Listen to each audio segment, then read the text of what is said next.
So is that rolling then? Yeah, we are rolling. Okie doke. Could you give me a clap? Nudge.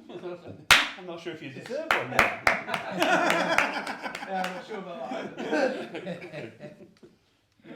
So, take me back to 1975 75. when you were at university. Yeah, we were at university. Tony and I had spent the summer busking in France, and we came back and said, "Oh, we've got to form a band." Was that your first musical enterprise? Oh busking? no, well, I did busking before that, but I played in a couple of bands as had Tony before we went to Pigs university. Trotters. One of which was the legendary Pigs Trotters, when I was making more money than I knew what a 16-year-old could possibly spend. But anyway, that's another story. Was that Yorkshire? That was Yorkshire. Downhill. Were you Lancashire? I was Lancashire, so I was in a band at Right. school as well. And All right. Mark Ratcliffe was in the rival band at Oh school gosh. in the year below.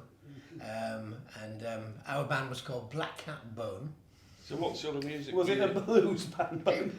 It was a bit It bluesy. was bluesy. It was trying to sound like Free, probably. Right. But yeah, so did all that and then came to university, and then I was in a French literature class, and between sort of Balzac and Molière I found Pat Rafferty, and we compared notes, and he said that he played music, so we then started playing music together. Yeah. So we We did some folk club gigs. We did a couple of folk club things, then we busked in the south of France, did very nicely, and then came Made back our fortune. came back, made an advert up in the Union, and got Steve Brooks, Bass player. Yeah. Tim White. Well, no, there was another drummer first whose name escapes me, but then he was subsequently given the elbow. Did he blow up? Yeah, he blew up in the traditional tap fashion. It's quite remarkable, really.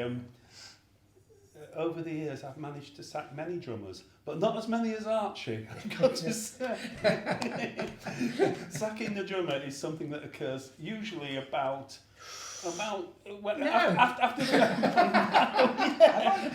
the rhythm tracks have been done for the album. That's when you sack them normally. A lot of actually. trouble.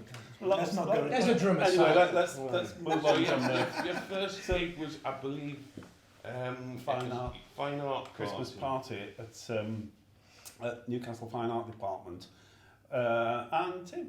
We got a sax player called John Glynn, who was a member of that same Fine Art Department, and he was quite an eccentric. Well, not eccentric. He was quite a charismatic character. He was a groover. Yeah, he was a bit groover, of a, John. yeah.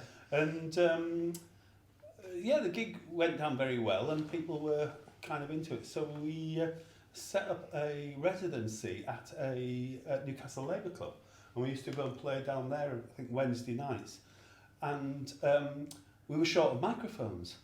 So Archie, who played on that Well, I was same at bill. that same gig. Yeah, the first you were- gig. you were That was playing- my very first Do you gig. remember anything of the set list from the first gig? Yes.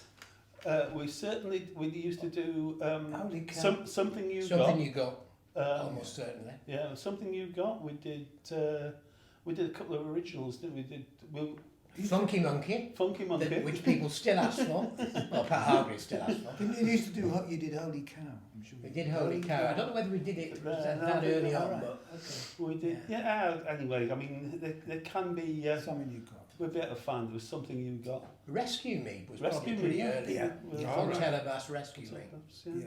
Anyway, when we set up the residency at the what's the name, at the Newcastle Labour Club, we hadn't got any. We'd only got like one microphone between us, or two. So I went up to Archie's because somebody told me that he'd lend you a microphone. So up I go, knock on the door, in Brighton Grove, and in Brighton Grove, it's kind of student street, you know. And knock on the door. And the door opens, and this guy's like, his eyes are like really bloodshot and red, and he's kind of looking at me like this. And I thought, oh, drugs. Dangerous. I've come to the right place.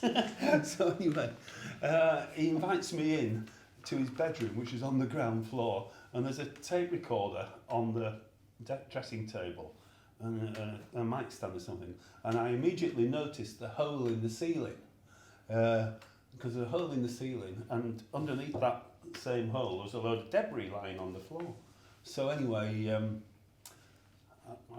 I asked him for a microphone, and he gives me one, you know. So I get the microphone, and away we go. Anyway, that first year we started becoming very popular among student circles, and much to our annoyance, at the end of that first year, John Glynn the sax player, decides to drop out of Newcastle University and move to London to take part in the then emerging punk music movement, and he joins subsequently then goes on to join X-Ray Specs, didn't he? When he was did. down there, yeah. He did. So we had to get a sax player to replace John Glynn. In I go up to Brighton Grove again, and knock on the door. Archie's there. That bloodshot eyes? No, No. the eyes weren't bloodshot this time. You obviously. Yeah, calm down. Calm down. It's sort of your rehab was concluded, and so I wanted to discuss with him about him joining the band because he could play saxophone. In I go into the bedroom a year later, second time into the same bedroom, same hole in the ceiling, same debris on the floor, same tape recorder, and ask him to join the band. And so the rest is history, basically. After he joined, he, what do you call yourself, a Trojan horse? Oh, yes. Well, yeah. Well, yeah, because you guys were the singers, weren't you? Well, we wanted a sax player and we got more than we bargained for. What was Pylon like? The band, was it Pylon you were Yeah. in? They were a great band. Yeah. Yeah. What sort of stuff did they do? Well, I met this young bloke called Juan Silman, who was only 16, and he had his father's guitar. His father was a Spaniard, hence the name Juan. He came over, married or impregnated a Geordie woman, and then, you know, he had 2 kids. So Juan was one, I can't remember, he had a brother, or whatever. And then he wrote all these songs, and at 16, amazing, and they were good. So it was like, a bit like Terry Reid or something. Yeah. I You thought know? you'd written all the songs. I wrote a couple. No, he wrote most of He them. wrote most of them. He wrote things like "I Need a Woman." He was 16. I mean, you know. Did he write Pylon? No, I wrote that. But anyway, the thing is that there was like, you know. But anyway, but it was the beginning of the songwriting thing, and he was very talented. It wasn't And also any- Keith Morris, who is now, as you know, he died, got knocked over by Oh yeah. a runaway driver, a hit and run driver. But Was he playing bass? he was playing bass, and he taught me how to do music, basically. Yeah. So that's Pylon. It wasn't anything to do with pylons because I used to be a member of the Pylon Appreciation Were you? Society. Of course you were. That was. Of course you were. It was just a phase I went through. A Pylon Appreciation Society. Yeah, they take photographs of pylons and Yeah. exchange them online. They can be very dramatic. There's different Pylon. types of It gives pylons. up their, you know, their We own named it idea. after, you know, we thought of you. And I don't know. It's like, Well, I do remember that song Pylon, which managed to rhyme smile on with pylon. did it? I Yeah. can't remember. Get up to the top of a something, you've got to get a smile on. To the top of the pylon. So you I got wrote a, some And I remember terrible song. it was a good song. eventually you got a residency at the Cooperage. How did that come about? Because that's where I first I saw got it, that. the Cooperage. Because there used to be a jazz band. There used to be a jazz thing on a Tuesday, and I went down there once and played the saxophone. And I could only play like, you know, I don't know, hardly anything. A bit of, Speak up, you know, Arch. New Orleans kind of thing. I Yeah. could play a little bit. So I played a couple of numbers, and anyway, there's, you know, nobody there. So, but I thought, well, that's a pretty interesting place, and they had a midnight bar, and so which was, you know, quite a lot then, wasn't it? Was it 10:30 closing in those days? Mm. Yeah. So anyway, so I said to the guy, "Can I have a gig? You know, I've got this band. You know, we'll probably get some people." And he said, "Okay, you can have Tuesday. You know, get rid of it." I said, "No, leave the jazz guys." He says, "Well," I said, "Can I have a Friday?" He said, "No way." You know, and I said, even the place was always empty then, though, even on Friday. And so he said, "You can have Wednesday or Monday." I said, Monday. We'll have Monday. So anyway, that's how we started. So and 2 weeks, I reckon, we did the first week. It was every Monday. So the first week was half full. The second week it was pretty full. Then after that, you couldn't get in after 7 o'clock. Yeah, that was it. It was, It You was use like right 2 at the block. within people yeah, used within to a have to month miss it was like Coronation Street. selling out. Yeah. They'd be queuing, the queue up. I think it was up because of the stairs. drink, to tell you the truth, mostly. You know what I mean? But It wasn't, man. They was- go on and also Monday it's night. where everyone could meet themselves. You know, meet their friends, and also Sean Clamp did the DJ. She played this great American music, which a lot of the songs came from that suitcase, didn't it? Yeah. That we used to do, you know. So we just go through the suitcase and find old And this soul was all songs. 45s and you know, so we just buy 'em. We'd like the things like the Who Who song and Jackie Wilson. that Jackie Wilson thing. That's that other Jackie Wilson thing, Lonely Teardrops, which is called I'm So Lonely. Yeah. She had that single, so we started playing those. But the Cooperage went on for the best part of Couple of years. two to 3 years, wasn't it? And it was sold out every single night. And it was at the point where you had to get in, because there was a limit of, I think, of 120 people. And to get in, you had to be there before 8 o'clock, because it was all queuing down the stairs. The gig was at the top of that building, and you had to get there before 8 o'clock, or you had no chance of getting in. And it used to be. It was the first time we really started to experience the pain of the pest list, where people wanting us to get them in all the time. It's just like bloody awful. And then there were people sort of getting their friends in through the fire exit. You Oh, probably yeah. did it yourself, Chris, actually. Well, I mean, what was your experience of the Cooperage, Chris? The first time I went down there, there was a buzz going around the school in the year below me. I was in the sixth form, but the fifth formers the trendy fifth formers started talking about the Cooperage and the Young Bucks, and people had been to see the Young Bucks at the Cooperage, and me and my mates started saying, "Oh, what's this all about? What's this all about? We'll have to find out." And so a friend of mine who had a car, because he got a car for passing his A-levels, I didn't, but he had a car, so he drove down Dean Street, parked underneath the railway bridge there, and we walked round, and we just got in, but where you couldn't get into the room where the gig was. You could just stick your head through the door, see through a gap between people in the band and hear it. But yeah, that was the first time I saw you. It was it was a real scene, wasn't it? It was definitely a place That to was be. it. You had a buzz, and it was had a a real happening buzz. scene. And it became and you know, it really had its own momentum, and then there was a point at which, when we started being invited to play gigs in London, Yeah. sometimes we couldn't be there on Monday night, so then we had to actually get other people in. And I remember one time we had the Coventry Automatics. Well, Jerry Dammers used to come in and sit in with us. That's Right. He, if you remember, because he was a mate of Steve Brooks. Steve Brooks They from, went to from school. Coventry, They both went to school. and they School together, I think. and he used to play in a club band on this kind of social circuit called the Sissy Stone Band, Oh, who yes. were they'd won something like what the equivalent of the X Factor was back then. You New know. Faces. or New something like Faces, that. something like that. Opportunity, not. Anyway, one Yeah, of those things. So the Sissy Stone Band were a regular touring band all over the country, and they used to come and do a residency at the Dolce Vita. Oh Was yeah. it- I think it was Dolce Yeah. Vita. Yeah, it was Dolce Vita where they had. I think they had like. Yeah, it's the Dolce Vita, and whenever he was in Newcastle, he'd come in and sit in with us and play Mm. my horrendous, Yeah, he had a little my piano. Vox Continental and my Oh, yeah. Insta piano. Yeah. And then he quit the Sissy Stone Band, and when we were looking for replacement people to stand in for us, the Coventry Automatics were one of the first to do a Monday night there. Yeah, Oh, it's who pretty of course legendary. became the The special. specials, yeah. And then the Mekons did it as well, one Monday Yeah, night. the We got them in. So And, all the people who replaced us made it. Amazing. isn't Yeah. it? I like that. Bastards. But it's because, you know, it's because of You've us. just been used as stepping stones. I remember. Yeah. I remember the night Little Feet came Ah, I down. was just going to say, because you weren't the only Uber celebrity to come and watch the Young Bucks at the Cooperage, you see, Chris, because Little Feet came one night, Yeah. which Yeah, was yeah. like, Oh, I can't because at the remember. time, they were the biggest, as far as we were all concerned, they were probably the best band in the world. And they were in Newcastle doing 2 nights at the The City Hall. City Hall. And Norman Baker brought them down. Norman Baker was doing his BBC radio Yeah. programme and interviewing Little Feet. So after the interview, he said, we'll go down the Cooperage, shall we? So in trooped, so we're there just before we go on for our second set or whatever. So yeah, this kind of whisper was going, the Little Feet are in, Little Feet are in. And I was walking from the middle room into the room where we played it, and I just heard this guy was on a fruit machine. He goes, "Roll, turkey, roll." I thought he must be one.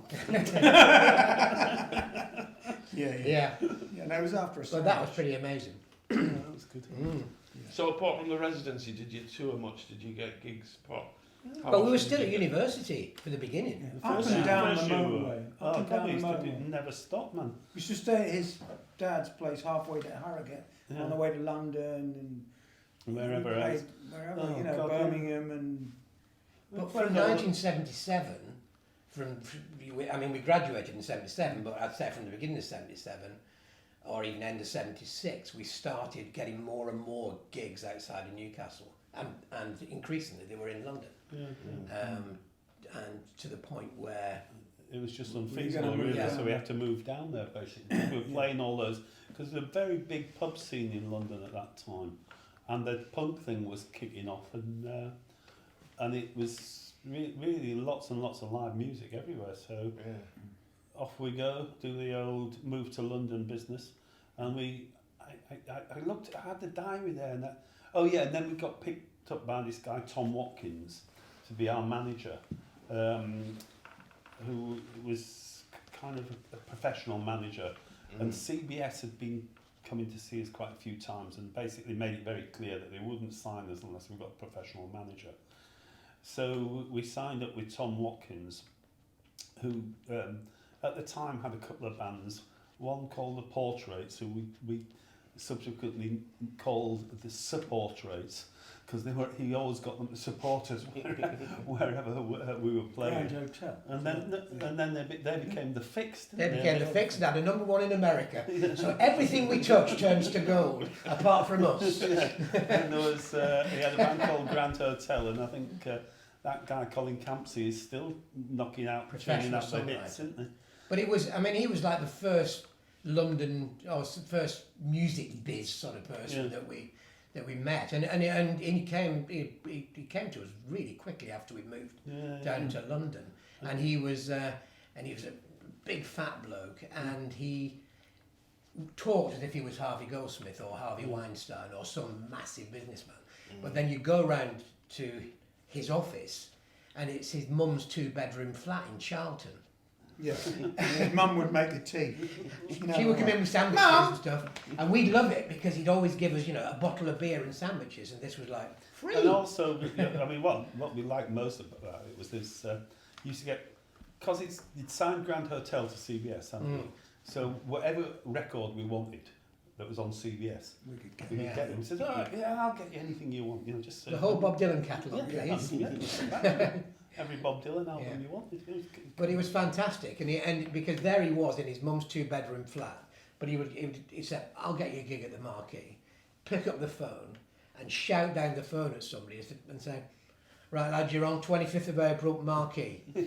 And where do we sign? We're with you. And then there we were, 5 educated to degree level guys, and we would have signed fucking Actually, anything. he did go on to manage the Pet Shop Boys and Ross. East Was it 17, Ross? East 17. Ross, East So all those 17. boy bands. Everything that he Everything. touched apart Yeah, from yeah, us turned to Frankie Goes to Hollywood. Did Everything. he do Frankie Goes to Oh, Hollywood? yeah, and he designed all the Psalm, Trevor Horn studios and things, and he's Ah. a very, very wealthy guy who I subsequently had to deal with in my later life, and it was hilarious.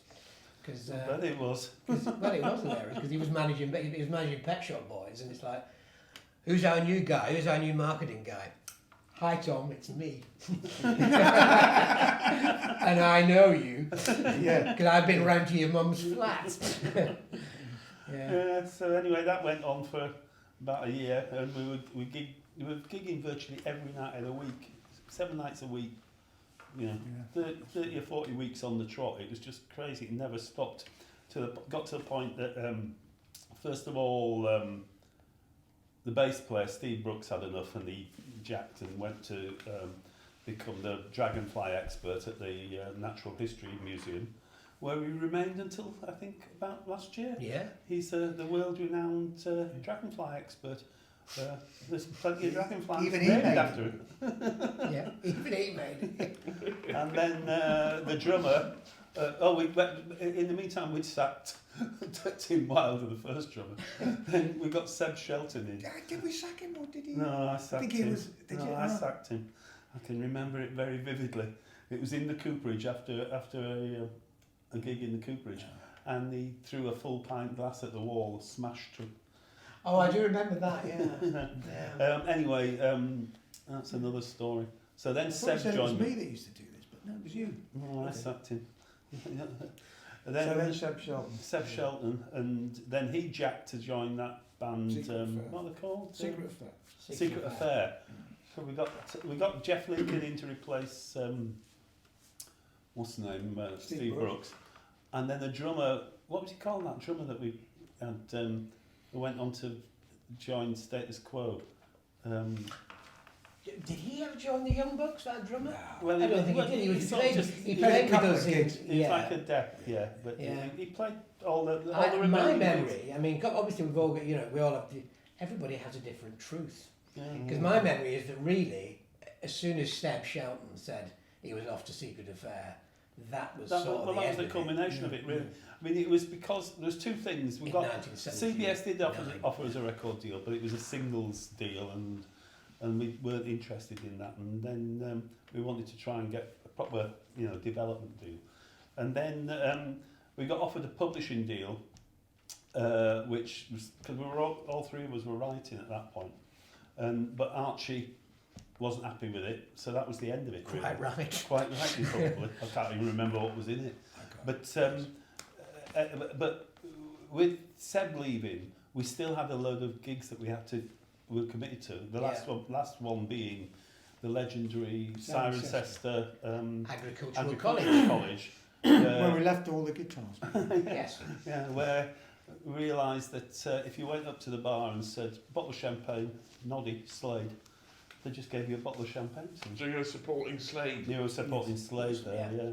And They wouldn't support us. Well, they'd have been on the way down by then anyway. I think wouldn't they They were. were really, but Yeah. they were. In Yeah. fact, they sort of became more legendary later. Yeah. They They did. They had a certainly- bit of a comeback, didn't Yeah, they? with I think Oasis sort of. That was you their know, kind of. Yes, it was what, 79 or something? Yeah, 79. Yeah. Yeah. And so I think Tom Watkins, the manager, wanted us to do all of these remaining gigs because he wanted to just keep the money. Keep the bloody money, And exactly, yeah. Because for the last gig, where we all got completely trolleyed on this free champagne, courtesy of Slade's rider, we left the gig and left all of our guitars and all of our equipment.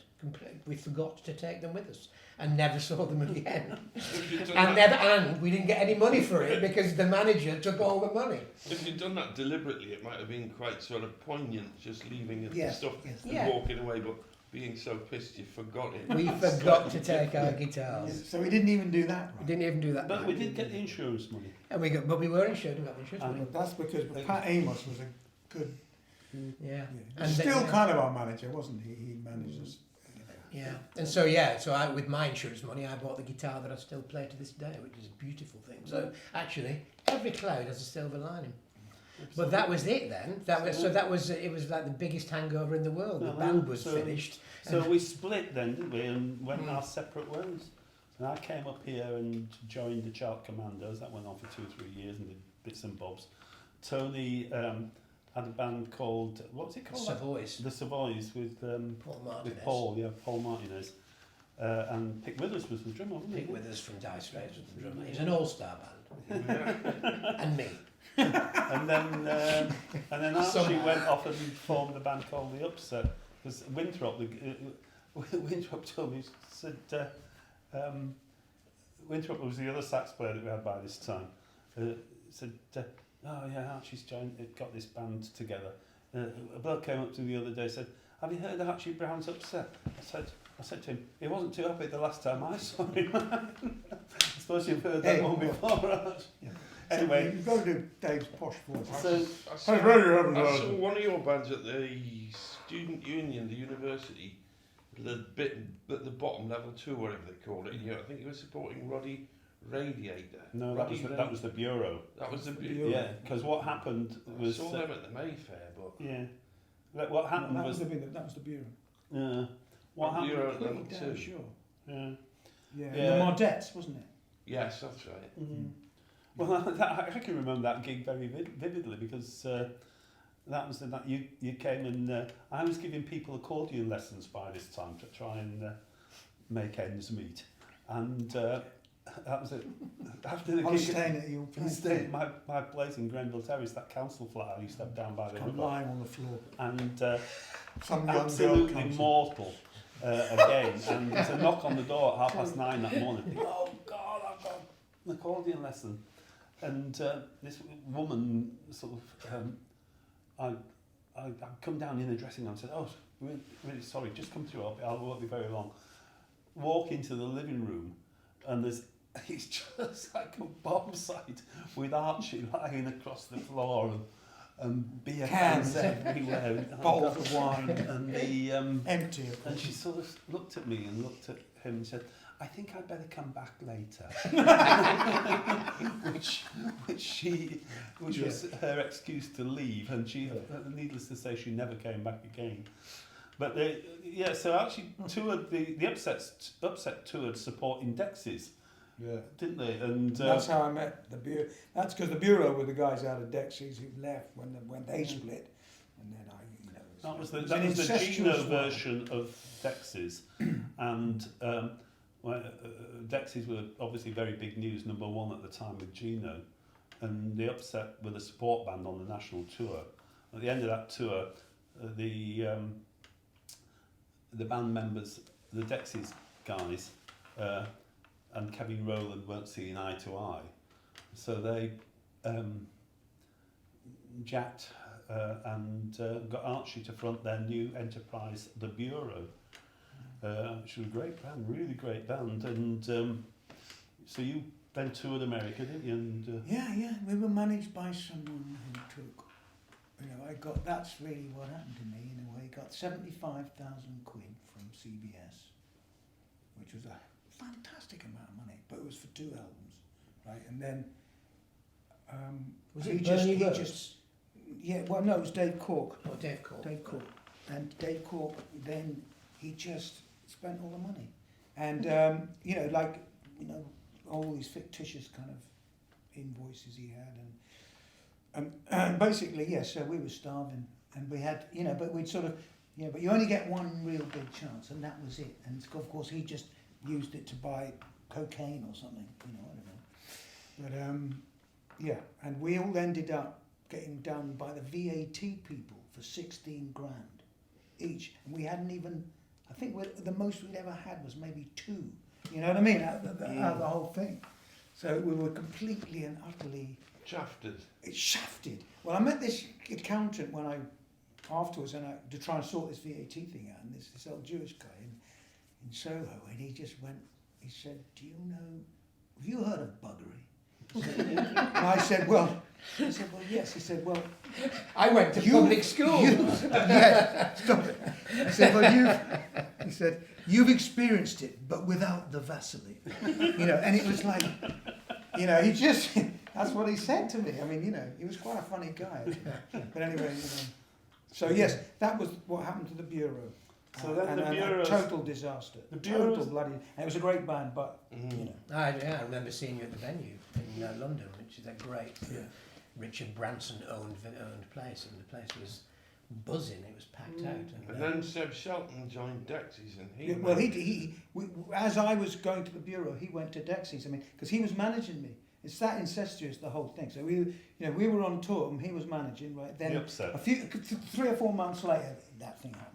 6 months maybe. But he went. He joined.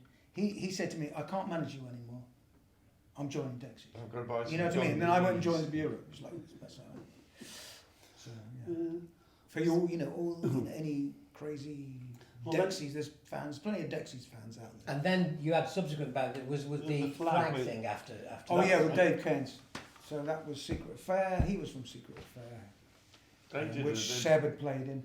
They did an album, did you? The Flag. We did an album, we recorded it here, and then we went to America and recorded it again for some reason, and it was okay, but wasn't nothing it? I always remember a story you told me about that one. we still do one of the songs from that album, Little Emotion. Yeah, That's yeah, from that album.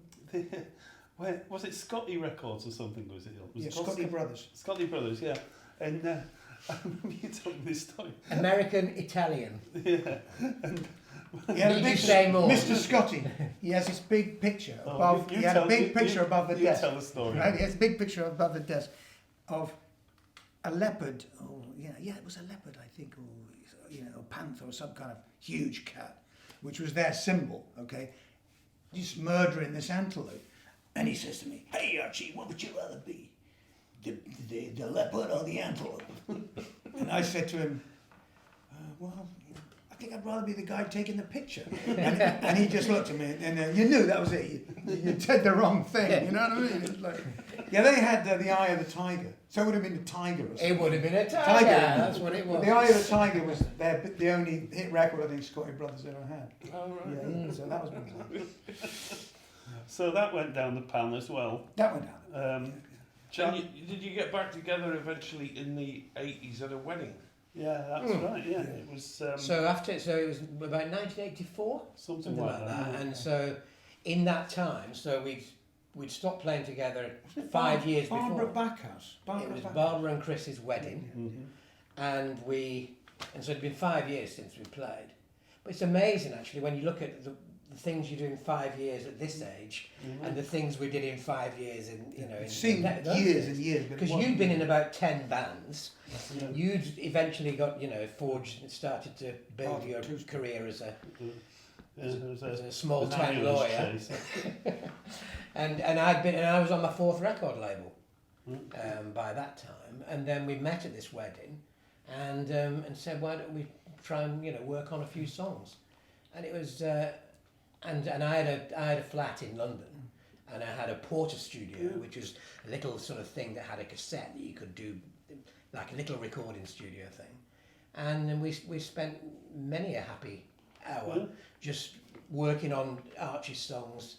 And Well, see, the way I remember it was you Yeah. guys said to me you had been playing on the Porter studio and you'd recorded, I can't remember the song, but one of my songs from the old days.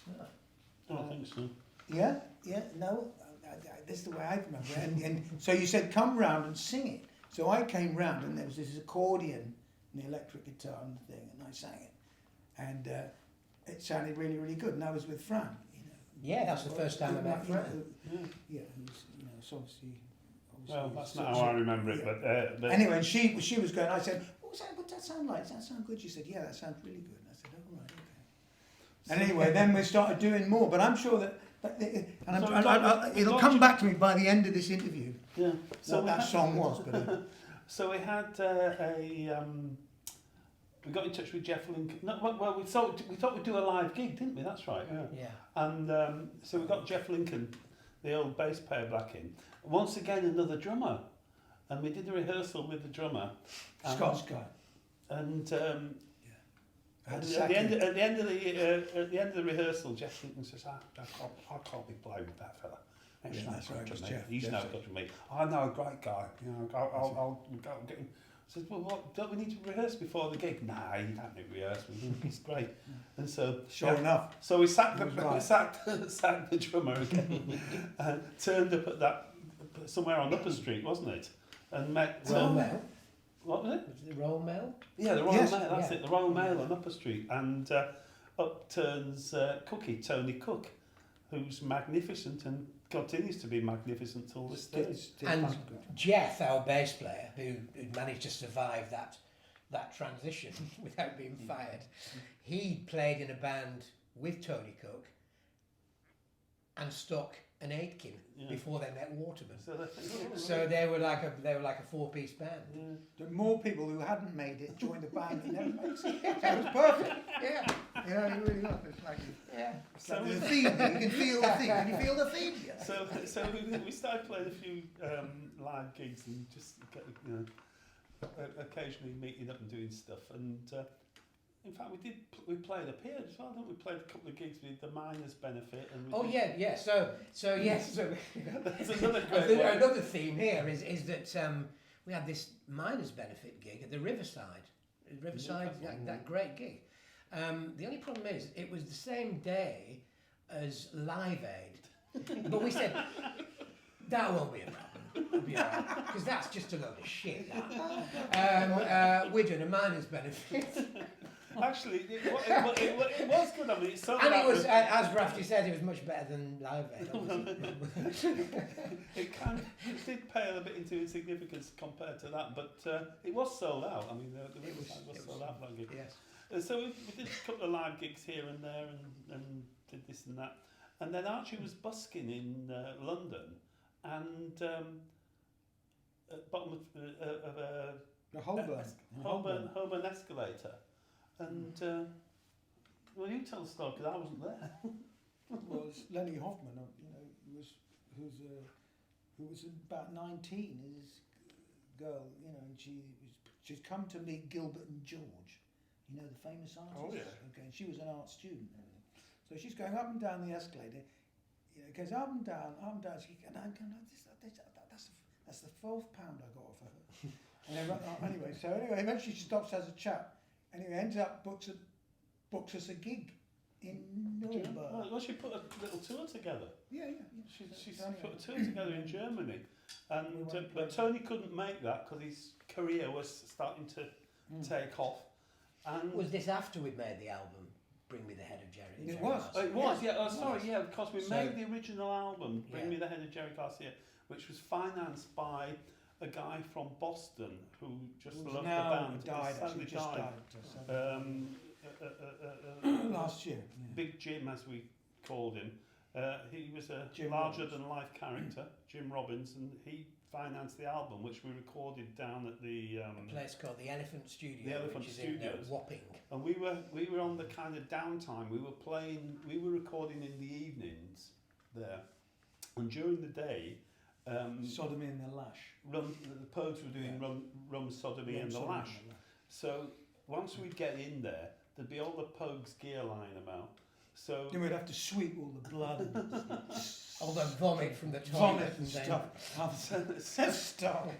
So the accordion that's on Bring Me the Head of Jerry Garcia was purloined from the Pogues. That's because their accordion was much better than mine, so I just used that on that album. Anyway, the album sounded great. I mean, it's really, to this day, it's still very popular with people. And we had that out, and we did a few gigs with it, flogged a few albums at gigs and so on. Then Lenny Hoffman puts this German tour together. So off we go to Germany, and within a couple of weeks, we'd been offered about 3 record deals in Germany, and we signed with a company called Planer Records. And once again, we made a crazy mistake. It was the German Communist Party's record company. Yeah, because they had a Communist Party, obviously. Home of the hits. Well, we have a Communist Party, but we don't know where it is. I never heard about any of them being They there. were the German Communist Party. Anyway, well, if it was a communist party, I mean, they were. Which is why we never got paid anything. No, they had pretty plush They were offices. okay, And, they were okay, they were okay. but anyway, they gave us an advance, and like stupidly, because Oh, that'll be them. oh, They want the money back. It's all right, don't worry. Till I get that, anyway, it'll be someone. because Cookie and the original Jerry Garcia album, Bring Me the Head of Jerry Garcia. I got down Ray Laidlaw from Lindisfarne and Ian Thompson, who I was playing with at the time in Newcastle in a band called Dust on the Needle. So they came down and did they were the rhythm section on the original Jerry Garcia album. Then, when we got the record deal, Cookie and Jeff Lincoln obviously were aggrieved that they weren't on the record. So, stupidly, we spent the whole advance re-recording the same bloody album at the Clooney Studios here in Newcastle. It was Hayden, wasn't it? Hayden Bednarz from... Hayden Bendel. Hayden, From Abbey Bednarz, Road. Bendel. from Abbey Road came up and engineered it, but it didn't have the magic of the first one. Of the German albums almost wasn't as good as the original one that we'd done at the Elephant. Go back to the demo. Yeah. So anyway, that happened. Then and it did well in Germany. I mean, it was sort of picking up a lot of interest and everything. And we came to make the second album. And Archie always blames me about this because the second album kind of bombed, and he blames me for that. What? No, it was what Uli Hedges said. It was the photo, because I was like all this sparkly kind of. It looked like I was a comedian. He said that people were just going. Well, then, do you know what I mean? It didn't look like a rock album. Which album was that? Not Rafferty That's Rafferty Rafferty Fish. Fish. Oh, okay. Right, because it's got. Because he said he couldn't work out why, after the first album, why it wasn't working, and that is what he reckoned. I think I achieved it because of the cover. And it was, you know, maybe, Yeah, he said he reckoned I looked like a comedian. It can be important, the covers, because I remember the Chalk Commandos live album. Yeah. I remember showing that to somebody and they said it's all well and good, but who's it by and what's Yeah, it called? Yeah. Didn't have Well- either written on the front. Well, it is, yeah. Obviously. I know, and that's why they have record companies who can advise you about these things. And we just didn't take that advice. However, never mind. Anyway, at that point, we did a few tours in Germany, didn't we? And then, which were great fun. Lots of stories about those German tours. And You got Paul Rose Yeah. on guitar as well, didn't you? Yeah, It Paul- must have been interesting to tour. Yeah, it certainly was. That was during his drinking days. And It was like remarkable. Fabulous. I I mean, mean, he snored so loudly, mm, as well as played guitar very loudly. You know, it's unbelievable. He was only about 19. yeah, We couldn't believe it. I mean, 3 It o'clock in the went- morning, we'd just go, wonder where we're sleeping tonight, and then we just were, you could hear him for miles. And I mean, when he came over with us, and we were going over on the ferry with all our gear, and then we're being picked up by Lenny once we arrived in wherever the hell it was. And Paul Rose absolutely crapping himself going on a boat.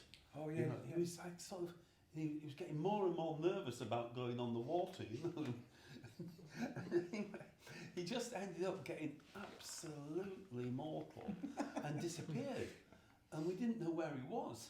And we got off the boat in the morning and there's no Couldn't sign of find Paul Rose and everything. So we had to get this on this bus, which was going to take us an hour gear to where we were meeting Lenny, because we just had the instruments and a couple of amplifiers. Anyway, the bus is about to leave, and there's no sign of Paul Rose. And Archie says, right, give me all your money, I'm going to have to go and try and find him, and then somehow or other get to Cologne. And so off he gets on the bus, off the bus. The bus is sort of pulling out from the harbour, and you see Archie running over with Paul Rose. And what it was, he got so absolutely mortal drunk and so scared, he climbed into a lifeboat. He was, and he'd slept in a lifeboat, you know, and you know, of course he didn't wake up in the morning. Then eventually somehow or other, he was woken up after everybody had disembarked, and they found him in this lifeboat. And so he runs down, gets on the bus, you know. So when we get to the first hotel, we sort of get in there, and we realise he's got no socks, no underpants. I mean, the guy was just unbelievable. Yeah. And I think he had a guitar. He had a guitar. He had a guitar, but But he didn't have a lead. oh, that's right. No. No It says, strap. it says, But I tell you, he could. I mean, he was such a good player, and you know, the speed and agility and everything. But I mean, in France, which we were playing some big gigs in France, you know, like festivals where there were thousands of people. I mean, he was just wowing them. So it was like, Oh no, it was this. Well, I mean, Paul still tours Germany now by himself. Yeah. You know, just started off over there, and he was just, and it became kind of Well, like. the thing is, he played in the band with us, so you know he was never going to make it. Well, but he's made it more than us. What is it? But you've had a #1 in Australia, is that? Oh no, I had a number. That was the Bureau number Yeah. 5, only for Number sheep. five, It was oh, called. right. Okay, number 5 was, but it was. I think it might have been a #1 album for a short time. Yeah. in Because I Australia. bought that, but it was an import from Canada, I think, when I bought the Bureau Yeah. album. Yeah, that's. That's because Right, Warner so- Brothers, who signed us for all that money, they completely changed over, all their A&R department, and then the new A&R department didn't want us, so they they thought, so Corky goes in, they wouldn't release the album, so Corky goes in there and says, you've got to release the album because you've signed a contract to say you're going to release the album. So they released it in Canada and Australia, which were the two places where no one was ever going to buy it. Right? But what happened was he had a video, and that video was played in Australia. One of the guys from UB40, because we was at Birmingham all the time, so those UB40 guys say, I've seen you, when we've been in Australia, your video's on the telly all the time. And Sean, bang, it went in, you see. And from that, then the next single got played, and then we had the album. But so that by mistake, it was a hit for Warner Bros. Is it true the BBC wouldn't play Let Him Have It on the Radio 1 for political reasons? Or is that just a myth? That's a myth, I think. They did play it a couple of times, they didn't play it very much. I mean, one of the, another thing happened to us without, so Only for Sheep, when that was released for the Bureau, Warner Brothers got done for hyping. And that was right when we had released it. So we didn't stand a hope in hell of making that a hit.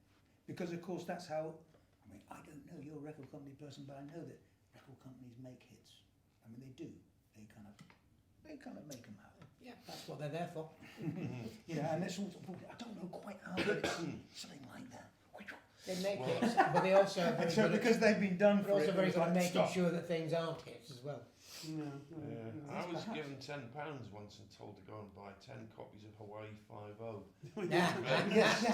I think I remember those days. Didn't I sign that to one of the labels I was working? That's right. Yeah, I signed it to Logo Records. I remember it well. So we then, with the last German tour, we got the chance to play at this festival in Leipzig in 1990 when the World Cup was on, and once again, big It was mistake. when they opened the border. That's not, right. not the wall The came wall down in had come- 89. When they opened the border. Yeah, it was the weekend of unification of. I think it was 89, actually. Anyway, it was when the World Cup was on. So it was some particular weekend. It was amazing actually because we flew in. By this time, Neil Ramshaw was on drums, and we flew in with Jeff, Neil Ramshaw, me, and Archie. We had the Nicky opportunity. Sweeney. We had the opportunity to take either Paul Rose to play guitar, or could have even taken Stevie Lee, couldn't we, as a percussionist? But for some reason, God knows why, we took Mickey Sweeney to do the sound for us, which Mickey was, It was good. It was the most amazing setup. The sound system was like unbelievable. It was. In fact, I think somebody told us that we were the only band who was actually playing live that weekend. Everybody else, it was like Janet Jackson was on there. There was that Rock Me Amadeus people, Falco or whatever. Loads of these. I forget what they're called. Doing the karaoke thing. Yeah, and it's like backstage. It was just like loads of black guys with really buffed up, and they were like dancers, And then somebody would come on, and they'd be just singing to a kind of a backing track, miming even, But we played live, and it was, it was good. But if we'd taken Paul Rose on that, then that would have been. Might have knocked him dead. Yeah. Mind you, it's not bad. It's still on the YouTube if you want to have a look. But yeah.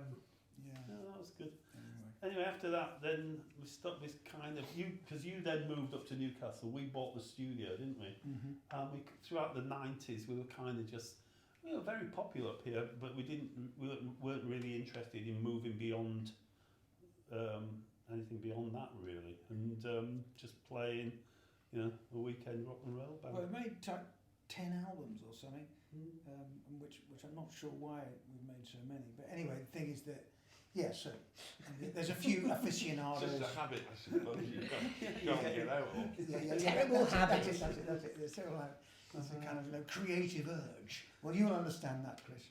Yeah. Yeah. Well, you did TV music as well, didn't you? Because you did our. Well, Fat Slags I did theme. the Fat Slags for you, Chris. It's a very catchy. Which actually was theme, my that one. first thing to realise that I could maybe do the film music well, and I'm really grateful for that. I've got to say, Well, I was absolutely, I didn't have a pot to piss in at the time. And then I did the second thing with that, and then I got into the BBC.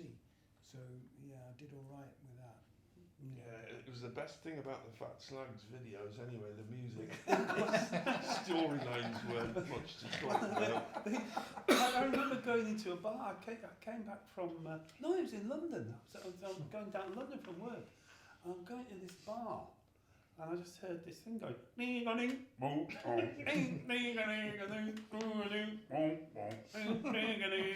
I looked over. It's a fruit machine. A Fat Slags fruit machine. We did fruit machines. Well, a company in Manchester did the fruit machines. Because they rang us up and said, would you be interested in doing a fruit machine? So we went to meet them, and I had all these ideas for ideas how the fruit machine might work and stuff, and calling it Buster's Plums and all this, and all these innuendo and stuff. Oh, yeah. And it started explaining, and they just says, no, we're not interested. We've already got a format people are addicted to. We don't want to change it. All right, yeah. Yeah. Basically, they Off just- you go with your they- creativity. Yeah, we just want them. They We're just not use those. interested. So when he went, what was that for? A Basically, ding, what ding, they're trying to ding, do is when he get hit the, people who aren't the jackpot. addicted yet, who are interested in Viz, get them addicted, and then they'll try something else. Yeah. Just keep changing the theme to get more people Well, that's it. hooked. I see, So okay. it certainly caught my attention when I went into that bar. There used to be one of the post office in Newcastle. Me and Simon were sitting there, and there was a fruit machine in the corner, and it was a Flash Gordon one, and it used to just suddenly say, Emperor Ming awaits. And we'd go and sit there all afternoon just waiting for it to say that. Right then. So well, that kind of takes us up to the 21st century. Yes. Do Yeah. you know how many albums That's you've not- made altogether? Oh God, to Or me, we I lost don't know, about count. 11. I mean, I've made 3 in the last 3 years or something like, just about. I think it's because I'm running out of time. So I'm just doing one right now. Well, the last few years have been probably a faster Yeah, productivity oh, absolutely. than any other time. It's been great, and I mean, I would have to say I think we're at our peak, in all honesty. But you know, if we Yeah. were like we are now, Then then Yeah, we things might not have been failed different. so spectacularly. Yeah, things might have been different. Yeah. The Bay City Rollers are having a comeback. who is? The Bay City Rollers. Oh, And Oh, they're all well, dead. December, Les McEwen's Bay City Is he Rollers are still playing there? in Newcastle next December. Well, this December this year. So you never know. You never know. You do You know. never Yeah, know. but the thing is, you see, they've got something to come back to. That's the thing. That's the bit we're missing. Yeah. So yeah, never mind.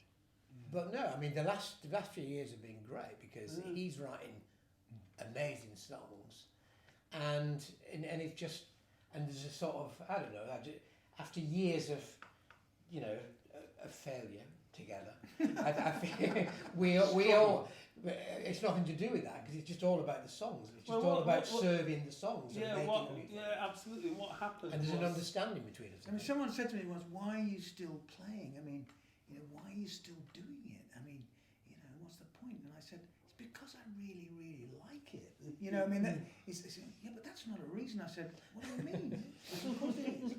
He says, I enjoy it." Oh, he says, "Yeah, but I mean."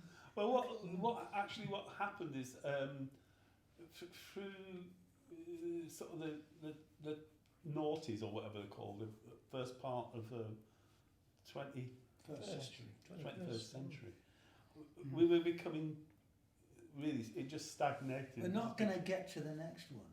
What? We won't get to the next one, Pat. Well, I know. The next The century. 22nd. I'll speak for yourself. But anyway, it was just getting boring, and then eventually we just split the band up, didn't we? And that was it. And then, so it was just, if you remember, because like Ian was playing more and more with Lindisfarne. Oh, right, yeah. And yeah. then Phil and We split Neil- up for about a week. No, but we didn't. But then once we split the band up, then we got back. Basically it was a new band, and that's what gave it the life, to come back and do the last 3 albums. Well, us three coming back together. That Yeah. because now Tony has retired from his massive music career. Which was quite successful, actually. Yes, that. But that spoils the He theme. made that out. Yeah, but that was out of the bag. You know, I did all right with the BBC. He's an ambulance Yeah, chaser, still is. yeah. So it's all fine. In fact, we're just taking a break from work. It's just when you get together, it doesn't work. That must be it, yeah. Something like that. But it does. But it, Yeah. yeah. Thanks for that, Chris. That's No, now that you're not aiming for like all the perceived levels of success. no. No, From no, the certainly music not. Yeah, business. yeah, certainly Once not. you get all that out of your sight. Yeah, yeah, All it is now just about making it sound really good. yeah. Yeah. Enjoying the gigs. Yeah. I mean, we don't even do the gigs. We only do gigs that we enjoy now. We don't schlep out to some boozer in the middle of County Durham where they want you to play the Hunter or whatever. Still. Smoke on the water. Yeah. Yeah. So yeah. Anyway, do you think this has come to a natural It's conclusion? Chronologically, it has. Yeah. Are there many sort of incisive questions that you haven't quite got to yet? Not really. No, I think it all got covered more or less. Apart from your first single, how many did you press? 5,000. Feedback Was it on the 5,000? ground. I would say. I think it's about Sell them 5,000. all. Well, yeah, it's difficult to get hold of them I now. got one on eBay the other day. I got the Flag album and I got the Get your feet back Get on the Your ground. Feet Back on the Ground. Blimey. On eBay? And that Bedrock album Oh, that you right. put a track on. Oh right. Norman Baker did. Or Mm. him and his. Penny Start Road. Yeah. That's a Bren Gore song. Yeah. You know Bren from the Removal Men? All right. Yeah. For some reason we decided to do that with rather than one of our own songs for copyright reasons at the time. Well, I think because you were claiming you'd written it. No, I didn't read that. Right, it was Brendan Right. Oh, the from Penny the Star. Removal Men. I remember it. Yeah. With the most ridiculous edit in the middle of it that's ever been known to man. It's unbelievable. Did an edit, and it's like, you know, it was completely wrong. We went, actually, that sounds all right, doesn't it? And it's like 6.5 beats in a bar. It's like something that Miles Davis would have done. Astonishing. Right then, so if we call it a day, that because I've got to take Oscar back to the Okay. railway station, Right. and then